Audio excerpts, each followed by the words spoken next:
अब पछतात होत क्या चिड़िया चुन गई खेत। जी हाँ दोस्तों, कोई काम समय पर कीजिए। दोस्तों मैं अजय कुमार यादव, आज मैं आपको एक्सरसाइज 2.4 यानी कि प्रश्नावली 2.4 बताने वाला हूँ, जो बहुपद चैप्टर का है और क्लास 9th के लिए है।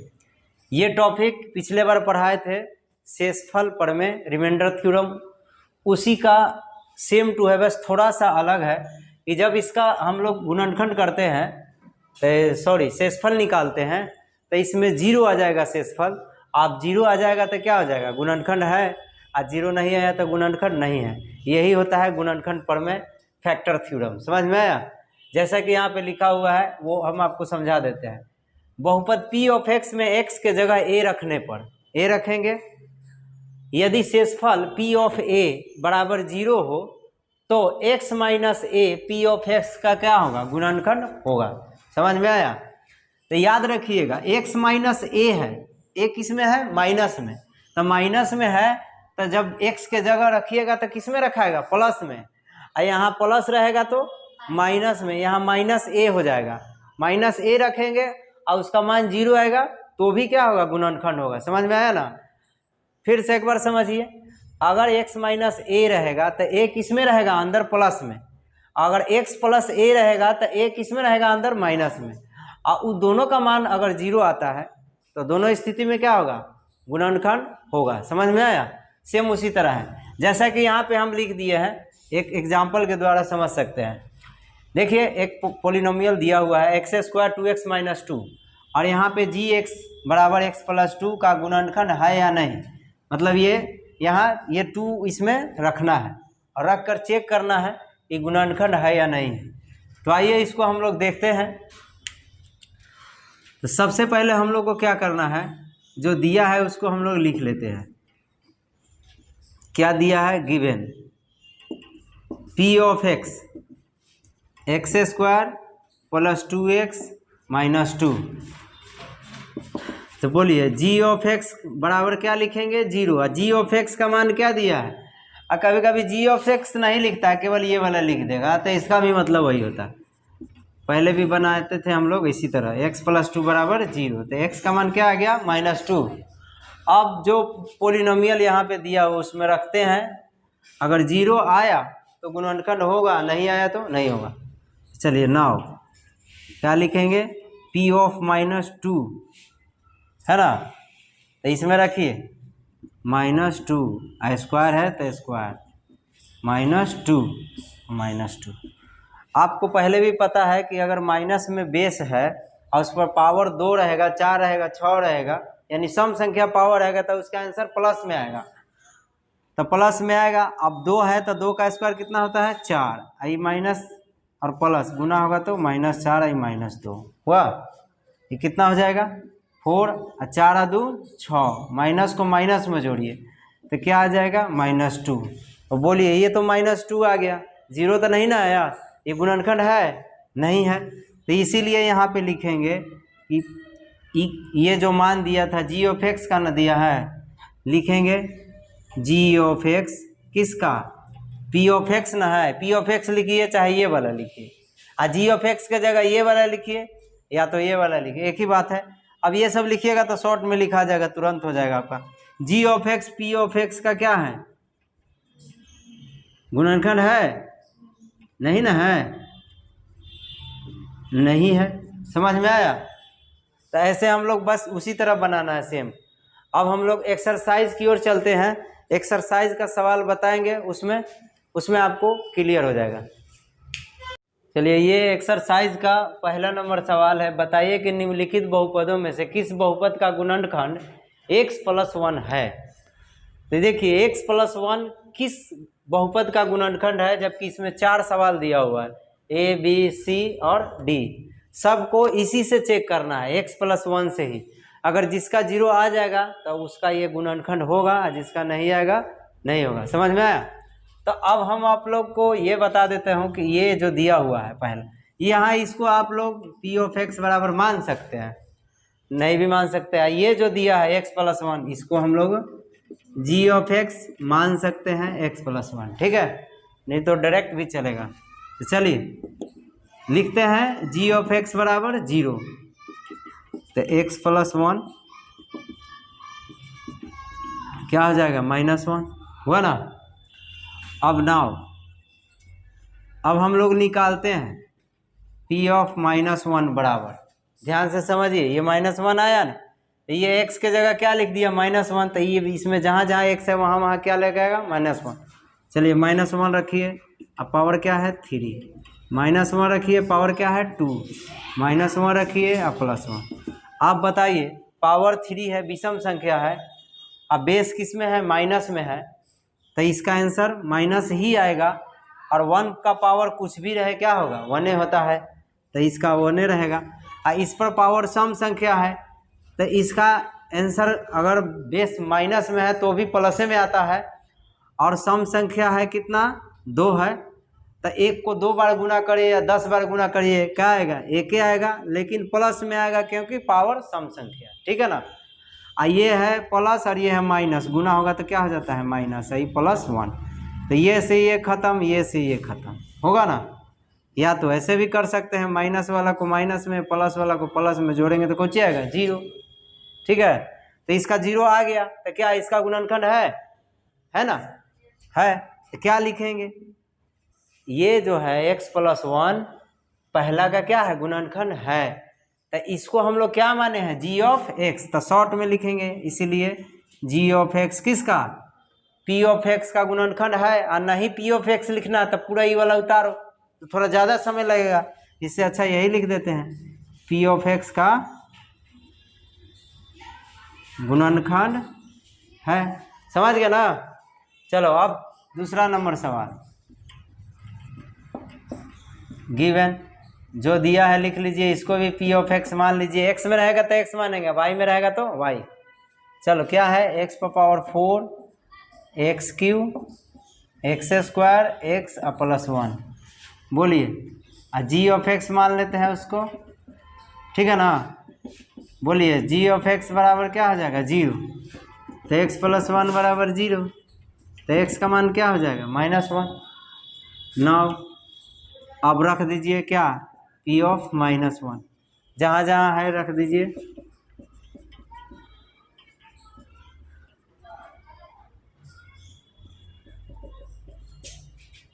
बोलिए, ये 1 पर पावर 4 है तो समय संख्या ना है, तो इसका आंसर तो प्लस में आएगा। अब 1 है तो 1 के 4 बार कीजिए, 14 बार कीजिए, 1 होता है ना, आई कोची में आएगा माइनस में, आई भी प्लस में आएगा 1, आई कोची में हो जाएगा माइनस में, आई कोची में हो जाएगा प्लस में। तो देखिए प्लस वाला 1 2 3 है, अब माइनस वाला 2 है, तो माइनस को माइनस में जोड़िए, -1 -2 घटाएंगे तो क्या आएगा 1, तो 0 नहीं ना आया, तो क्या हो जाएगा, गुणनखंड नहीं होगा, तो क्या लिखेंगे, इसीलिए g of x p of x का गुणनखंड नहीं है। समझ में आया। अब अगले सवाल की ओर चलते हैं। चलिए तीसरा नंबर यानी कि सी नंबर सवाल है, x power 4 3x³ 3x² x +1 है ना। ये सब तो अब शुरू से ही हो रहा है, वही काम, x का मान यहाँ से निकालेंगे तो क्या आएगा -1, तो क्या लिख देंगे, नाउ p ऑफ -1, जहाँ जहाँ x है वहाँ वहाँ क्या रखेंगे -1, यहाँ है 3 इंटू -1 पावर 3, फिर 3 इंटू -1 पावर 2, फिर -1 और +1, ठीक है। 1 का तो प्लस में हो जाएगा, लेकिन ये 1 किस में हो जाएगा, माइनस में। अब -1 को +3 से गुना करेंगे तो -3, ठीक है। ऐसे नहीं समझ रहे हैं तो चलिए एक बार लिख देते हैं -1, ठीक। अब ये 3 हो जाएगा, इसका आंसर क्या होगा, 1 का प्लस में हो जाएगा 1, आई -1 हो जाएगा, प्लस माइनस माइनस, चलिए ये से कट जाएगा, चलिए 1 अब -1 और +3 -3 और +3 हो गया, ये से ये खत्म हो गया, क्या आ गया 1, तो क्या आ गया 0 तो नहीं आया, क्या लिखेंगे, इसीलिए g of x p of x का गुणनखंड नहीं है, ठीक है ना। अब सवाल नंबर किस में चलते हैं हम लोग, ये सी था और ये है डी। चलिए डी नंबर सवाल यहाँ है, देखिए सब उसी तरह है, आप लोग आसानी से बना सकते हैं। -2 + √2 × x √2, ये तो g(x) का मान हमेशा वही होगा। चलिए यहाँ भी रखेंगे, p ऑफ -1 से चेक करना है। चलिए रख दीजिए, -1/2 2 + √2 -1। बोलिए, इसका -1, इसका +1, लेकिन बाहर माइनस है तो माइनस तो होगा ही। ये माइनस है, ये माइनस है, गुना होगा तो क्या हो जाएगा? प्लस। अंदर सब प्लस में है तो प्लस में ही रहेगा, ये प्लस क्या आ जाएगा? √2, ठीक है ना। अच्छा देखिए, ये 2 को माइनस में है तो -2 और +2, एक √2 एक 2√2 हो जाएगा। अब बोलिए, ये तो खत्म हो जाएगा, 2√2 बच जाएगा। तो क्या है? गुणनखंड नहीं है। 0 आता था ना होता, क्या लिखेंगे? g(x) p(x) का गुणनखंड नहीं है। समझ में आया? दूसरा नंबर सवाल है, देखिए पहला बताए थे उसी तरह सेम इस क्वेश्चन में लिखा हुआ है। गुणनखंड प्रमेय लागू करके बताइए कि निम्न स्थितियों में से प्रत्येक स्थिति में g(x) p(x) का गुणनखंड है या नहीं है। सेम वही क्वेश्चन है, सेम उसी तरह आपको बनाना भी है। p(x) का मान दे दिया है, g(x) का मान भी यहाँ पे दिया हुआ है। p(x) और g(x) नहीं लिखा रहे तो आप ध्यान से समझिएगा, 2 गो बहुपद देगा, एगो बड़ा होगा एगो छोटा होगा। कैसे जानिएगा बड़ा छोटा होगा? जैसे घात जिसका बड़ा होगा वो बड़ा हो गया, जो कम घात वाला रहेगा वो छोटा हो गया। यानी कि कम घात वाला में से x का मान निकाल के बड़ा वाला घात में रखेंगे तो 0 आया तो गुणनखंड होगा, नहीं आया तो नहीं होगा। समझ में आया? बात समझा कि नहीं? फिर एक बार समझिए, अगर p(x) नहीं दिया रहेगा, ये वाला देगा, g(x) नहीं, ये वाला देगा, जैसे कि दिया हुआ था पिछले में लेकिन हम माने थे, तो आप कैसे जानिएगा कि इसको इसमें भाग दे कि इसको इसमें भाग दे? कैसे जानिएगा? तो जो छोटा वाला होगा बहुपद उससे x का मान निकाल के बड़ा वाला में रख देंगे। समझ में आया? चलो, तो अब क्या लिखेंगे? ये दिया हुआ है, देखिए पहला सवाल है a। अब क्या करेंगे? यहाँ g(x) का मान सेम उसी तरह 0 रखेंगे, और क्या x + 1 बराबर क्या हो जाएगा? 0। तो x का मान क्या आ जाएगा? -1। तो नाउ अब रख देंगे p(x) में मान क्या आ जाएगा? -1। जहाँ जहाँ x वहाँ वहाँ -1।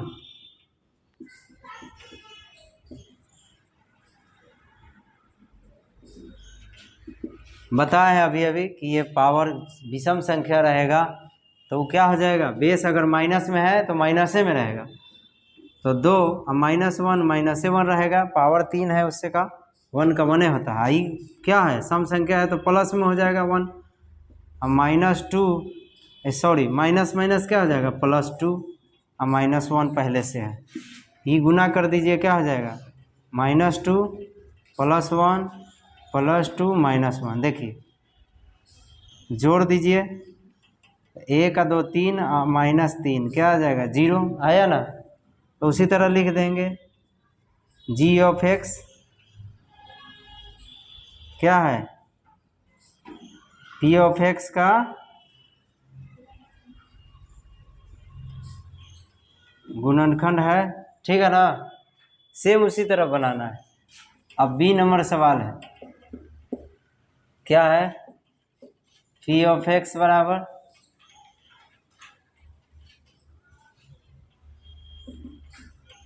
x³ 3x² 3x + 1। g(x) का मान दिया है, यहाँ से लिख दीजिए x + 2। बोलिए g(x) बराबर क्या हो जाएगा? 0। g(x) का मान x + 2 दिया है, 0। x का मान क्या आ जाएगा?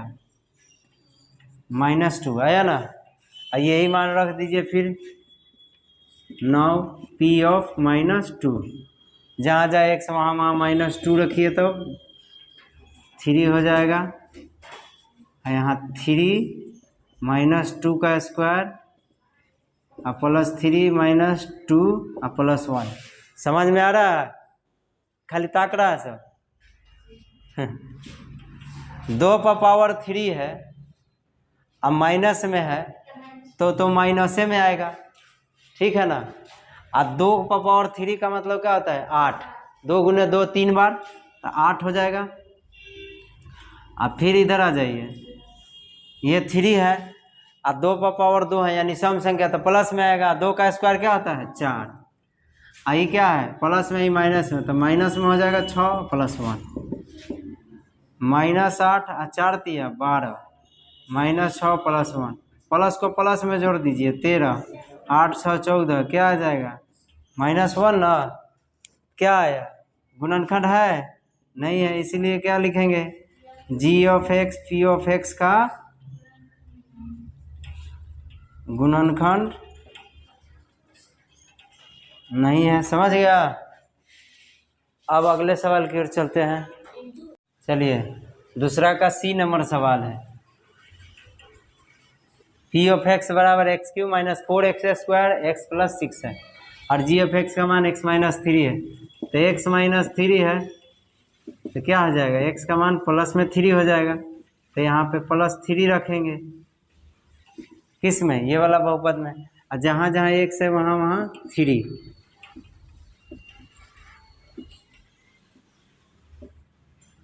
ठीक है ना। 3 पर पावर 3 का मतलब 27 और 3 पर पावर 2 का मतलब 9 और 9 में 4 से गुना करेंगे। बहुत लोग सोच रहा है कि यहाँ सर गुना का साइन क्यों दे दिए, अब ये ब्रैकेट हटेगा तो गुना का साइन होगा नहीं हो। अच्छा हुआ 3 9 इसको जोड़ सकती हो। बोलिए ये प्लस में ये भी प्लस है, 9 और 27 कितना हो जाएगा 36 और 9 चौको 36। बोलिए 0 आ गया ना, तो क्या है गुणनखंड है। चलिए अब हम लोग सिंपल सवाल था, तीसरा सवाल की ओर चलते हैं। तीसरा नंबर सवाल है और याद रखिएगा ये सवाल आता है परीक्षा में इस तरह का, ये फिक्स है कि परीक्षा में एक सवाल आएगा 2 नंबर में और 1 नंबर में भी पूछेगा ऑब्जेक्टिव में, इसलिए ध्यान से समझिएगा। इसमें क्या बोल रहा है k का मान ज्ञात कीजिए जबकि निम्न स्थितियों में से प्रत्येक में x - 1 p(x) का एक गुणनखंड है। मतलब इसमें गुणनखंड आपको बताना नहीं है, ये है। इससे पहले हम लोग चेक करके बताते थे कि गुणनखंड है या नहीं है। क्या 0 आता था तो बोलते थे गुणनखंड है, नहीं आता था तो नहीं है, लेकिन यहाँ बोल रहा गुणनखंड है। अब k का मान आप निकालिए, तो कैसे निकालिएगा आइए समझते हैं। पहला नंबर सवाल है p(x) बराबर x² + x + k। इसमें सबको वही x - 1 जो दिया उसी से चेक करना है, k का मान निकाल। तो समझिए जो दिया है x - 1 उसको हम g(x) मान लिए हैं, इसीलिए बोलिए अब g(x) का मान क्या हो जाएगा 0, तो x - 1 बराबर भी 0, तो x का मान क्या हो जाएगा 1 होगा ना। अब नाउ यहाँ पे लिखेंगे चूंकि g(x) p(x) का क्या है गुणनखंड है। बनाने का तरीका समझते चलिएगा वरना नंबर काटता है। क्या बोल रहा है g(x) p(x) का गुणनखंड है, इसमें बोला है ना जी x - 1 p(x) का एक गुणनखंड है, तो x - 1 को ना हम लोग g(x) मान लिए हैं, तो ये पूरा गुणनखंड है। तो गुणनखंड रहता है तो क्या हो जाता है p ऑफ, यहाँ क्या है 1 है, x का मान क्या है 1, तो यहाँ 1 रखेंगे। अब बराबर में क्या हो जाएगा 0, 0 ना होगा जी। गुणनखंड होने का मतलब जो p ऑफ a का 1 का जो मान निकालते थे तो 0 आता था ना, 0 आता था तब ना होता था गुणनखंड। तो मान लिए 0 है, ठीक है गुणनखंड है इसीलिए क्या हो गया 0। तब यहाँ पे हम लोग x का मान, x के यहाँ क्या है x² है, तो यहाँ 1 x के जगह 1 स्क्वायर, फिर क्या है x, तो x के जगह क्या 1 प्लस k, यहाँ क्या हो जाएगा 0, जो है वही लिखेंगे। बोलिए 1 का स्क्वायर 1 रहेगा, 1 प्लस k बराबर 0, 1 और 1 जोड़ दीजिए क्या हो जाएगा 2 प्लस k बराबर 0, 2 उस तरफ चल जाएगा तब ना k का मान निकले। तो प्लस में है तो किस में हो जाएगा, तो k बराबर क्या आ गया -2। समझ में आ गया, ऐसे ही हम लोग मान निकालें। अब दूसरा नंबर सवाल b है, सोल्व इसी तरह सेम बनाएंगे। p(x) बराबर गिवन में जो दिया है लिख लेते हैं 2x² kx प्लस √2, ठीक है। फिर उसी तरह हम लोग g ऑफ x मान लेते हैं x-1, तो g ऑफ x का मान क्या हो जाएगा 0। बोलिए x-1 बराबर 0, तो x बराबर क्या 1 होगा ना। अब लिखेंगे उसी तरह फिर, चूँकि g of x p of x का एक लाइन ये हमेशा लिखना है, बनाने का तरीका समझते चलना है। गुणनखंड है तो क्या हो जाएगा p ऑफ 1 बराबर 0, इसमें मान रख दीजिए। तो बोलिए 2 है और 1 के जगह 1, स्क्वायर है तो स्क्वायर, k x के जगह 1 और प्लस √2 बराबर 0। बोलिए 1 का स्क्वायर 1 होगा और 2 में गुना कराएंगे तो 2 और k में 1 से तो k और प्लस 2 होगा। ये √2 और 2 जुटेगा तो नहीं, ये दोनों को उस तरफ लेके चल जाइए तो क्या आ जाएगा -2 और -√2 होगा। इसमें से माइनस कॉमन ले सकते हैं, दोनों में से माइनस कॉमन ले लीजिए तो 2 प्लस क्या आ जाएगा √2 आंसर। समझ गए। इस तरह से हम लोग मान निकालेंगे k का। आगे हम लोग चलते हैं सी नंबर सवाल। इसी नंबर सवाल है, देखिए p ऑफ x बराबर kx² minus √2x plus 1। x का मान तो आपको निकालना है 1, सब में 1 रहेगा, तो बाकी सब तो सेम है। यहाँ p ऑफ 1 बराबर क्या लिखेंगे 0, क्योंकि ये शून्य है, क्या बोलता है गुणनखंड है, ठीक है ना। सेम उसी तरह से बनाना। तो जहाँ p ऑफ x में मान रखिए जो दिया है k है और 1, x² माइनस 1 √2 माइनस √2 और x के जगह क्या आ जाएगा 1, अब प्लस क्या है 1 और बराबर में 0। 1 का स्क्वायर 1 होगा, k से गुना कराएंगे तो k रहेगा और √2 में 1 से तो क्या आ जाएगा √2 ना होगा। अब ये जो संख्या बचे सबको कहाँ ले जाएंगे उस तरफ तक, √2 किस में हो जाएगा प्लस में और 1 किस में हो जाएगा माइनस, k का मान निकल गया। समझ में आया। अब ये वाला जोड़ दीजिएगा ना, √2 और 1 जुटता नहीं है, रूट में जुटता है। समझ में आया। अब ये सवाल नंबर डी है, जो तीसरा का अंतिम सवाल है। p ऑफ x बराबर kx² minus 3x plus k है, तो इसमें भी x का मान तो 1 होगा। क्या लिखेंगे एक लाइन, चूंकि g of x p of x का गुणनखंड है, इसीलिए 1 बराबर p ऑफ 1 बराबर 0। बस उसी तरह इसमें मान रख दीजिए k और 1 का स्क्वायर माइनस 3x, तो x के जगह 1 और प्लस k और बराबर में 0। बोलिए 1 का स्क्वायर 1 तो k ही रहेगा, 3 और प्लस k बराबर 0। k और k जोड़ दीजिए तो 2k होगा -3 बराबर 0। समझ में आया। अब अंक वाला को उधर ले जाइए, माइनस में है तो प्लस में, इसके साथ जो है वो नीचे चला जाता है, तो k का मान निकल गया कितना 3 और बटा में 2। समझ में आया। इस तरह से हम लोग सवाल को बनाएंगे। अब हम लोग मिलते हैं नेक्स्ट पार्ट में। धन्यवाद।